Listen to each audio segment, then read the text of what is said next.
Բարև ձեզ, CBK-ի եթերում այսօր զրուցել ենք տարածաշրջանային հարցերով փորձագետ Արմեն Պետրոսյանի հետ։ Բարև ձեզ, պարոն Պետրոսյան։ Բարև ձեզ։ Պարոն Պետրոսյան, ինչպես գիտենք, Իրանում պատերազմ է, տարածաշրջանում ընդհանրապես բազմաթիվ տեղերում հարվածներ են, Իրանն է հարվածում ամերիկյան ռազմապազային եւ տարբեր ենթակառուցվածքների եւ դրանից առաջ էլ սպանվել էր Իրանի հոգեվոր առաջնորդը ու նոր հոգեվոր առաջնորդ է ընտրվել։ Արդյոք այս սպանությունը կարող է ինչ-որ բան փոխել պատերազմում ու ընդհանրապես Իրան-Ամերիկա հարաբերություններում հաշվի առնելով, որ կային բանակցություններ, կարող է այս նոր ղեկավարությունը գնալ ավելի զիջումային տարբերակով, թե հակառակը կարող է ավելի ռադիկալ մոտեցումներ որդեգրել։ Նախ եւ առաջ Իրանում նոր հոգեվոր առաջնորդի ընտրության վերաբերյալ տեղեկատվությունը դեռևս հաստատված չէ։ Այսինքն դա հիմնականում ոչ պաշտոնական աղբյուրների, ընդ որում ոչ միայն Իրանի ներսում, այլև ուրեմն միջազգային եւ իրանական ընդդիմության հետ կապեր ունեցող աղբյուրների հիման վրա տարածած տեղեկատվություն է։ Այնպես որ այս տեղեկատվության վրա կամ այս ուրեմն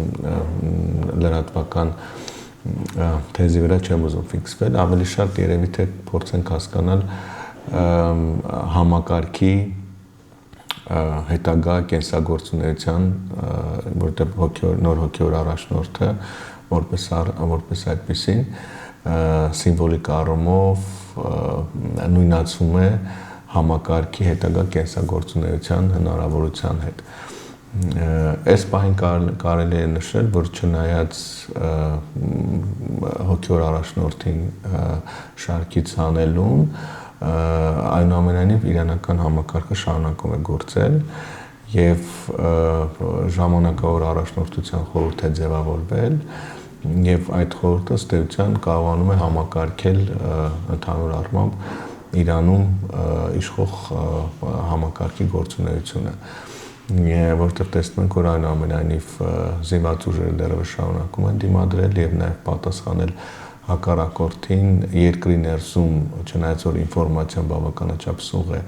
այնուամենայնիվ որոշակի կայունություն կա, չնայած առանձին հատվածներում տարբեր ուրեմն խմբավորումների ակտիվացման վերաբերյալ տեղեկատվություններ առկա են։ Այնուամենայնիվ ուզում նշել, որ մեծ հաշվով դեռևս Իրանում իշխող կրոնապետական համակարգը ցույց է տալիս իր ուրեմն դերակատարման, իր գործունեության շարունակականությունը, որը նշանակում է, որ որպես այդպիսին սահմանված վերջնանպատակը հակառակորդների կողմից, այսինքն համակարգի փոփոխությունը այս պահին իրականացված չէ եւ շարունակում է օրակարգում մնալ։ Իրանական կողմի դիմադրողականության մակարդակը վերլուծելով կարելի է նշել, որ նրանք էլ շատ լավ հաշվարկելով հակառակորդի պլանները նախապատրաստվել են դրան եւ տեսնում ենք, որ ներկայում հատկապես ռազմական մակարդակում պատասխան գործողությունների մասով, դիվանագիտական, ինչ ոչ նաեւ քարոզչության մասով իրականացվող քայլերը ցույց են տալիս կանխատեսելու, որ նախապես ծրագրված այսպես պլանի շրջանակում ընթանում են գործողությունները։ Բացի այդ, առանցքային պաշտոնյաների հետ կապված տեսնում ենք, որ անընդհատ այսինքն տարածում է տեղեկատվություն, որ եթե անգամ այդ առանցքային պաշտոնյաներից որևէ մեկը եւս սպանվի, Իսրայելը կամ Միացյալ Նահանգները թիրախավորեն, ապա դրանից հետո կա մինչև մեկ տասնյակից ավել տեխնացուների ցուցակ, որոնք գալի են փոխարենեն, որը նշանակում է կամ որը ցույց է հստակ, որ Իրանում աշխատում են ինստիտուտներ եւ անձերով պայմանավորված չէ։ Պարոն Պետրոսյան, այսինքն կարող ենք ասել, որ Իրանը դեռ ունի ռեսուրս դիմակայելու ամերիկա-իսրայելական հարվածներին եւ պատասխանելու ու արդյոք դա երկար կարող է ցկվել, ինչքան կարող է դիմանալ Իրանը ու ընդհանրապես պատերազմի ելքը ինչպեսին կարող է լինել ու ինչքան կարող է այն տևել։ Այստեղ գիտեք, ես հասկանում եմ ձեր հարցի բովանդակությունը հասկանում եմ, բայց պետք է տարանջատել մի քանի կարևոր շերտ նույն ձեր հարցադրման մեջ։ Մի բան է Իրանը, մեկ այլ բան է Իրանում գործող վարչակարգը։ որովհետև եթե շեշտը դնում ենք վարչակարգի գործունեության վրա, այո, իրենք իրենց դիմադրողականությունը այնպես են ուրեմն կարգավորել, որ տևական ժամանակ անգամ կարող է պատերազմը դադարեցվի, որովհետև Իրանը եւ Իսրայելը եւ Միացյալ Նահանգները համարեն, որ Իրանում իրենց խնդիրները մեծ հաշվով լուծել են, վարչակարգն սիմվոլիկ կարող է լինել մի երկրի վրա, որը իրենից մեծ հաշվով որևէ էական վտանգ չի ներկայացնում Իսրայելի համար կամ տարածաշրջանի երկրների համար, գումարած դրան այնքան խնդիրների մեջ է խեղդված, որ ուրեմն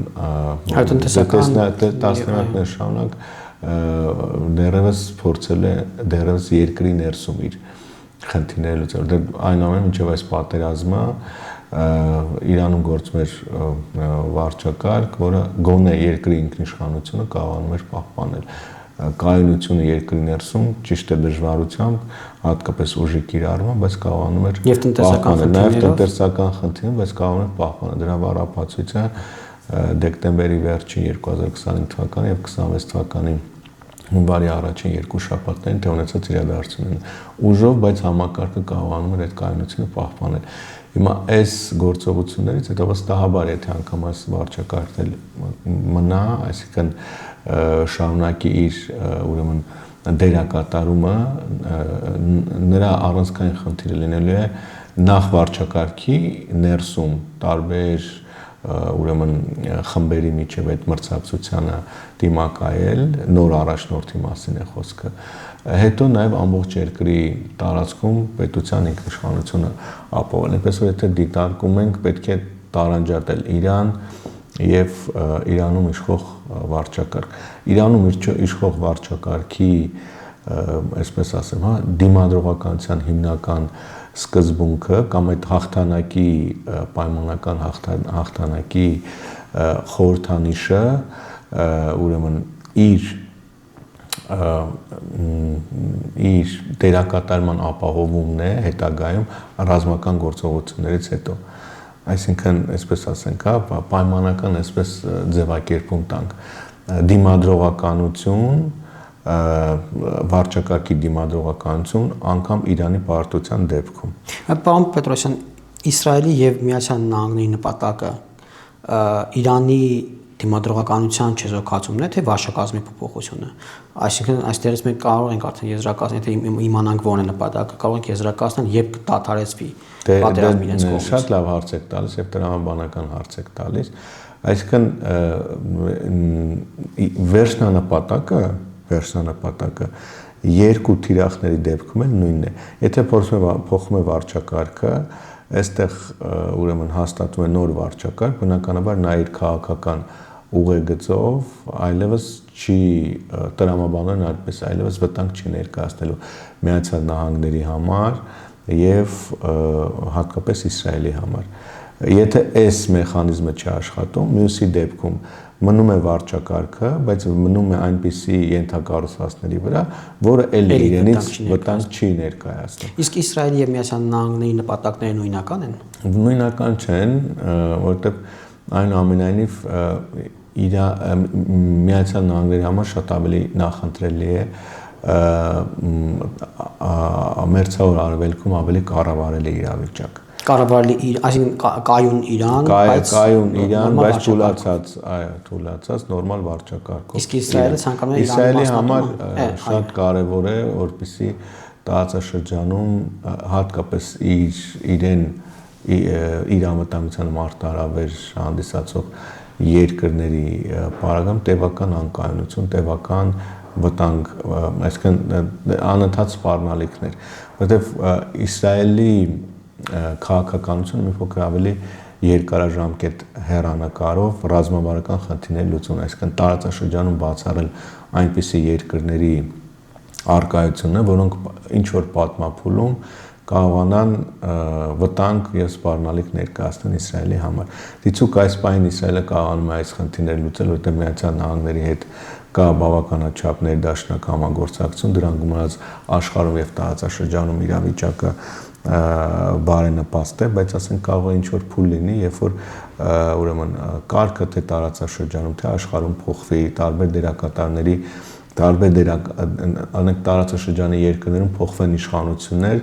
ոնց որ ասենք Իրանում եղավ, չէ, 70 թվականին։ Ինչև այդ, ասենք, կար մի պետություն, որ այնուամենայնիվ ներդաշնակ էր գործում Միացյալ Նահանգներին, Իսրայելի հետ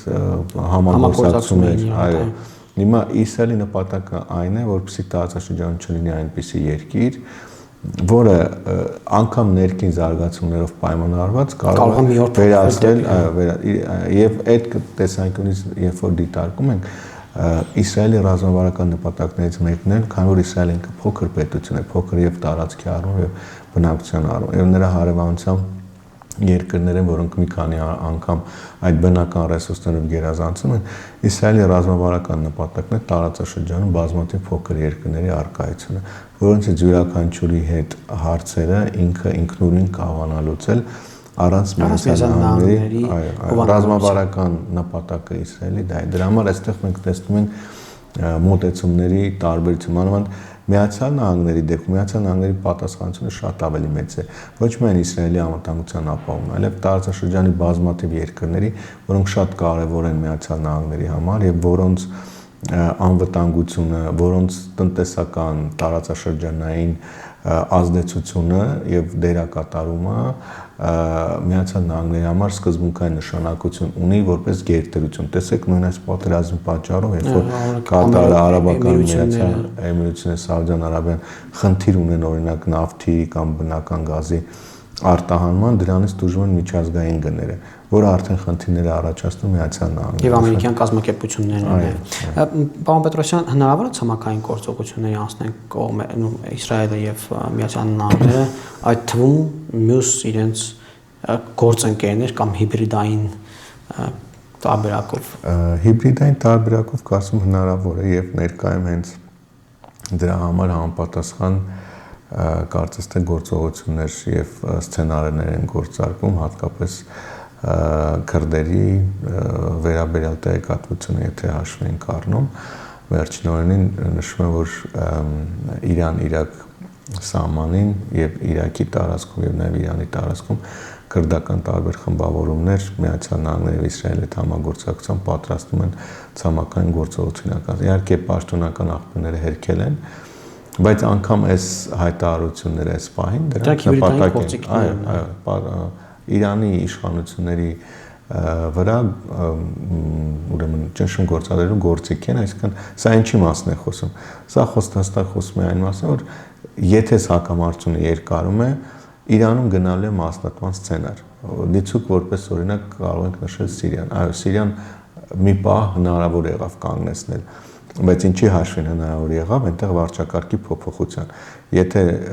Բաշար al-Ասադը շարունակում էր մնալ, Սիրիան շարունակում էր մնալ մասնատված։ Հիմա նույնն է այս պարագայում, կարծես թե որ ամբողջական այո,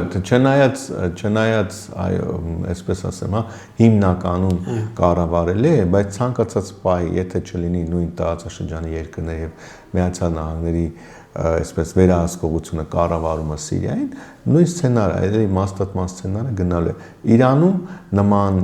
քարոզչական խայծերով փորձ է արվում գուժել գործող վարչակարգի համար, որ Իրանը սպասում է,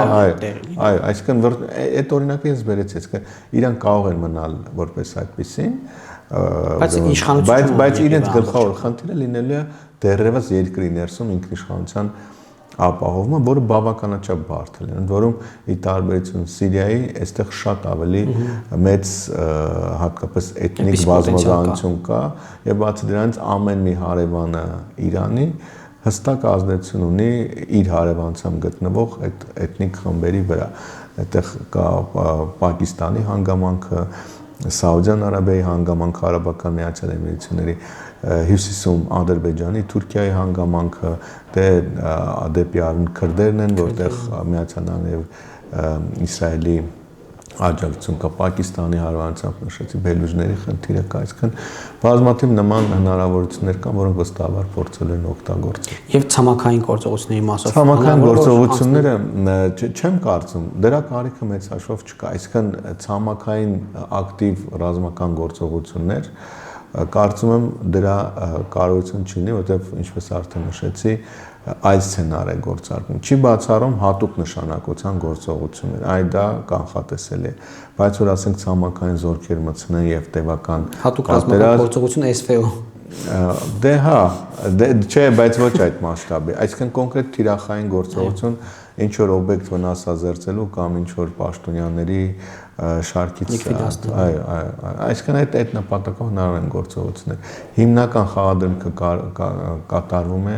Իրանի ներսում տարբեր գործակալական ցանցերի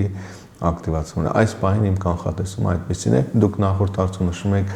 տևականության մասին, որպեսզի հասկանանք թե ինչ տևողություն մոտավորապես կարող է լինել, եթե թույլ կտաք, ես որպեսզի ավելի հստակ լինեմ, տեղեկատվությունը ուղիղ մեջ բերեմ։ Նախորդին Իսրայելի ուրեմն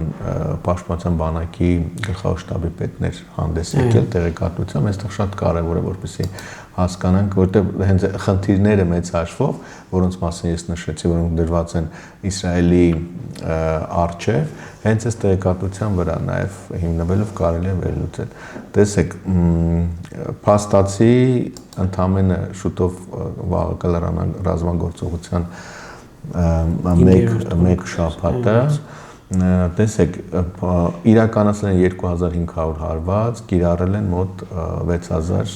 ուրեմն թվականակով տարբեր զինամթերք, սա հատկապես հրթիռների եւ անօդաչու թռչող սարքերն է վերաբերում։ Այստեղ է ոչնչացրել են հոպի մոտավորապես 80%-ը։ Քան սա նշանակում է, որ կարճաժամկետ, եթե մեկ շաբաթվա ընթացքում են դա իրականացել,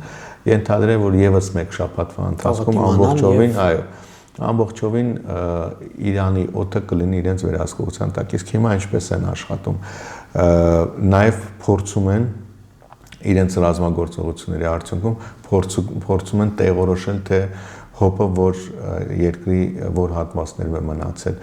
անգամ արհեստական գործողություններ են իրականացնում, որտեղից տեսնում են հոպի արձագանք, որից հետո անմիջապես արդեն խոցում են հոպը։ Մյուս կարևոր ուրեմն թիրախը, որը առաջնահերթ խնդիր է Իսրայելի համար, դա ուրեմն հրթիռ արձակման կայաններն են, որոնք ոչնչացվել են 60%-ով։ Այսինքն այստեղ որովհետև Իրանի պատասխանը հիմնականում հենց այս համակարգերի միջոցով է։ Ես վստահ եմ, որ Իրանի հրթիռային պոտենցիալը շատ ավելի մեծ է, որտեղ 3-4 օր առաջ Մոսադը տեղեկատվություններ տարածել մոտ 2500 հրթիռների մասին, եւ եթե դիտարկում ենք վերջին գործողությունները, վստահաբար մինչև 1000 հրթիռ հազիվ արձակացել են, այսինքն մոտավորապես 1500 եւ գուցե մի քիչ էլ ավել հրթիռ իրենք ունեն, բայց այդ բացի այդ իսրայելական կողմից կարող են պրոպագանդիստական թվեր ու տեղեկատվություն հնչել պետք է նաև նրա համար որպեսզի երկարաձգվի գործողությունը։ Իսկ եթե այս արդյունքը մենք համադրում ենք, եթե 60%-ը ոչնչացրել են, դեռ 40% կա, նշանակում է այս թիրախն էլ պետք է վերացնել։ Կրկնում եմ, հրթիռներ կարող են շատ մնալ, բայց եթե դրանք չեն օգտագործում, դրանք փաստորեն անգործության են։ Այս պահին եթե դիտարկում եւ նաև իրենց համար շատ կարեւոր թիրախ է մեծ հաշվով, ուրեմն երկրի ներսում ԻՀՊԿ-ի եւ Բասիջի եւ հատուկ ոստիկանական ուժերի այն ուրեմն հենակետերը, որոնք օրինակ ներքին ուրեմն երկրի ներսում տարբեր բողոքի գործողությունների դեպքում գործել են, աշխատել են դրանք ցրելու նպատակով։ Այսինքն հարվածների մի ուղղությունն էլ, բացի այդ Իսրայելի համար ռազմավարական վտանգ հանդիսացող թիրախներին, նաև ուղղված են երկրի ներսում այդ ներուժը թույլատնելու, որ այ երկրորդ սցենարը, որը ցամաքային գործողություններին է միտված լինելու եւ կամ անջատողական ինչ-որ գործողություն։ Այո, որի հիմնական խաղադրույքը արված է ներքին տարբեր խմբավորումների վրա, շատ ավելի արդյունավետ գործ են։ Եւ պարոն Պետրոսյան, Ադրբեջանի հնարավոր ներգրավվածությունը այս ամենում, որովհետեւ գիտենք, որ Նախիջևանի ուղղությամբ հարվածներ են եղել, օդանավակայանում էին ընկել անօդաչու թռչող սարքեր, ընդ որում 2 հարված է եղել։ Ադրբեջանից պատասխան եկավ դեռ պիտի վանագիտական, չնայած նրանք զորքեր են կուտակում սահմանին եւ նշում են, որ համար 1 է տված պատրաստ են ցանկացած գործողության, ինչպես կարող է Ադրբեջանը ներգրավել եւ արդյոք կարող է ներգրավել այս գործողություններում ու ինչ սպասենք։ Այս թեման բավականաչափ հետաքրքիր է, որովհետեւ պետք է ես գոնե, հա, փորձում եմ ոչ թե վերլուծել այն ինչ որ տեղի ունեցավ, այլ այն զարգացումները, այսինքն ոչ թե վերլուծում եմ հարձակումը, թե ինչ ոնց տեղ ունեցավ, այլ ավելի շատ այն զարգացումները, որոնք հետևեցին այս հարձակմանը։ Իսկ երբ որ վերլուծում ենք այդ զարգացումները, եւ նաեւ իհարկե թիրախի հանգամանքը, այստեղ շատ հետաքրքիր ուրեմն զարգացումներ են, իրողություններ են, որոնք վստահաբար մեծ ազդեցություն ունեն վերլուծության վրա։ Առաջինը մենք տեսնում ենք, որ ադրբեջանական կողմը շատ արագ կերպով արձագանքեց։ Խոսքը հատկապես դիվանագիտական, քաղաքական եւ քարոզչական արձագանքի մասին է։ Սա երկու հնարավոր սցենարների մասին է խոսում։ Առաջինը այն, որ ադրբեջանական կողմը պատրաստվել էր նման սցենարի եւ շատ արագ դա կյանքի կոչեց, սա այսպես ասեմ, ոչ դավադրապաշտական մոտեցումն է, որովհետեւ Դե բայց բնական չէ, որ ինքը պատրաստ էր այսպիսի բնականաբար, դրա համար եմ ասում, սա դնում առաջին սցենար, սա եմ մատնանշում, որ ադրբեջանական կողմը պատրաստ էր եւ այն աստիճան էր պատրաստ, որ իրենք կարողացան այս գործողությունը օգտագործել մաքսիմալ Ադրբեջանի իմիջի բարձրացման նպատակով։ Որտեւ եթե դիտարկենք օրինակ, որտեւ Իրանի գործողությունները նաեւ այլ ուղղություններով են եղել, չէ՞, մինչեւ Ադրբեջանին թիրախավորելը նաեւ արաբական մի քանի երկրների, ընդ որում շատ ավելի մեծ ներուժ եւ ազդեցություն ունեցող երկրների են թիրախավորել, բայց այդ երկրներից նման արձագանքի գուցե եղել է, մենք չենք հետել, որովհետեւ մեզ համար ավելի հետաքրքիր է, բայց Ադրբեջանի նման արձագանքը խոսում է այն մասին, որ առնվազն ոչ միայն նաև պատրաստվել են սրան, այլև օգտագործեցին, սպասում են եւ օգտագործեցին իրենց ուրեմն դիրքերի ամրապնդման վրա, որովհետեւ արհեստական բաներ, եթե անկեղծ ասեմ, շատ կան։ Նախորդ մեկ օր առաջ Ալիևը գնում է Իրանի դեսպանատուն եւ ցավակցությունը, հայտնում ընդ որում այդ հանգամանքն է շեշտը, որ աշխարհի լիդերներից միակն է, որը գնացել է, հենց լիդերն է այցելել եւ ցավակցել։ Եվ դրանից հետո արդեն մնացած քայլը։ Իրանի ինչին էր պետք Ադրբեջանին թիրախավորել։ Ընդհանրապես պետք չէր։ Եվ ինչու է այդ դեպքում ընդհանրապես պետք չէր, ընդհանրապես հենց սա է ամբողջ հարցը։ Որևէ կերպ Իրանի շահերից չէր բխում ուրեմն նման գործողություն իրականացնել, որովհետեւ Իրանում շատ լավ հասկանում, որ իդեմս Ադրբեջանի իրենց համար շատ ավելի բարդ է լինելու ուրեմն դիմադրել ուրեմն այս ուղղությամբ մարտարան։ Եթե արաբական երկրներից մեծ հաշվով պարզ է մարտարանը, իրենք խոցելու են Միացյալ Նահանգները, որ անկախ ամենից ներգրաված է այդ պատերազմին, ինքն էլ ապահովել է այդ արաբական երկրների անվտանգությունը։ Հիմա եթե իրենք շատ լավ հասկանում են, եթե իրենք թիրախավորում են Ադրբեջանին, ապա այստեղ միայն Ադրբեջանի գործոնը չէ։ Միանգամից խաղի մեջ է մտնելու Թուրքիան, որտեղ իրենք ունեն դաշնակցային հարաբերություններ եւ փոխադարձ պարտավորություններ մեկը մյուսին պաշտպանելու։ Բայց Թուրքիան կմտնի այս process-ների մեջ, եթե անգամ Ադրբեջանը մտնի, որովհետև Թուրքիան Իսրայելի հետ հարաբերությունները գիտենք ինչպիսին են, լարված են եւ հակամարտող կամ մրցակցող, ու Թուրքիան ավելի շատ Իրանի դաշնակիցն է այստեղ, քան դաշնակցի հարցը, ընդհանրապես մոռացեք, ոչ Իրանի պարագայում է Թուրքիան դաշնակից, Իրանը ընդհանրապես դաշնակիցներ չունի եւ այս դեպքում նաեւ Իսրայելը չէ դաշնակից։ Եվ Իսրայելը մեկ դաշնակից ունի, դա Միացյալ Նահանգները։ Այստեղ եկեք այլ նկատի ունեմ այս հակամարտության մեջ Թուրքիան հիմա ես դες ասեմ կոնկրետ իրադարձություն, որով մենք կարող ենք դատել։ Արդյոք Թուրքիան եւս ներգրաված է ամբողջ սցենարի մեջ, թե ոչ։ Եթե Ադրբեջանը ռազմական գործողություն արեց Իրանի դեմ, նշանակում է դա միանշանակ արվում է նաև Թուրքիայի համաձայնությամբ, միանշանակ է։ Եթե չարեց, նշանակում է Թուրքիայի կողմից կա զսպման հանգամանք։ Բայց անկախ նրանից այդ գործողությունը կլինի թե չի լինի, Ադրբեջանն արդեն օգտագործեց իր իմիջի համար, իր դերակատարման ամրապնդման համար, հետո Նախիջևանի ինտուիցիոնը շատ արհեստական է։ Կրկնում Ադրբեջանի տարածքում շատ ավելի խոցելի հատվածներ կան, որոնք շատ ավելի մեծ վտանգներ են ներկայացնում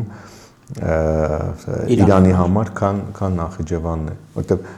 Նախիջևանի դեպքում կա շատ մեծ զգայունություն։ Թուրքիայի պատասխանատվության դերը Նախիջևանի համար։ Այստեղ է, որ շատ մեծ է հավանականությունը, որ մեծ հաշվով հնարավոր է դիվերսիոն գործողություն է։ Սա կարող է իրականացած լինել կամ Իսրայելի կողմից, կամ այն խմբավորումների կողմից, որոնք մեծ հաշվով չեն ենթարկվում իրանական կառավարությանը, բայց իրենց նպատակն է թուրքական գործոնի ակտիվացումը, որի ականատեսնել եղանք։ Անցած մի քանի ժամերի ընթացքում մենք տեսանք, թե ինչպիսի մեծ ահռելի աջակցություն եղավ Ադրբեջանին տարածաշրջանային երկրների կողմից, Թուրքիայի կողմից, թուրքական երկրների կողմից, հասկանում եք, այսինքն կարողացան այդ կոնսոլիդացիան ապահովել, որը էլի կրկնում աշխատում է Ադրբեջանի օգտին։ Մյուսը շատ կարևոր մեկ այլ հանգամանք։ Տեսեք, ես նշեցի, որ քրդերի ակտիվացման մասին է խոսում։ Սա հստակ ուղերձ էր նաև իրանական իշխանությունը, եւ տեսանք մի քանի մակարդակում շատ արագ իրանական կողմը արձագանքեց։ Փոխարտգործ նախարար, պաշտպանության նախարարություն, Արգոս նախարար, իրենք շատ արագ փորձեցին ուրեմն հերքել այդ տեղեկատվությունը, որտեղ շատ լավ հասկացան դրա տակ ինչպիսի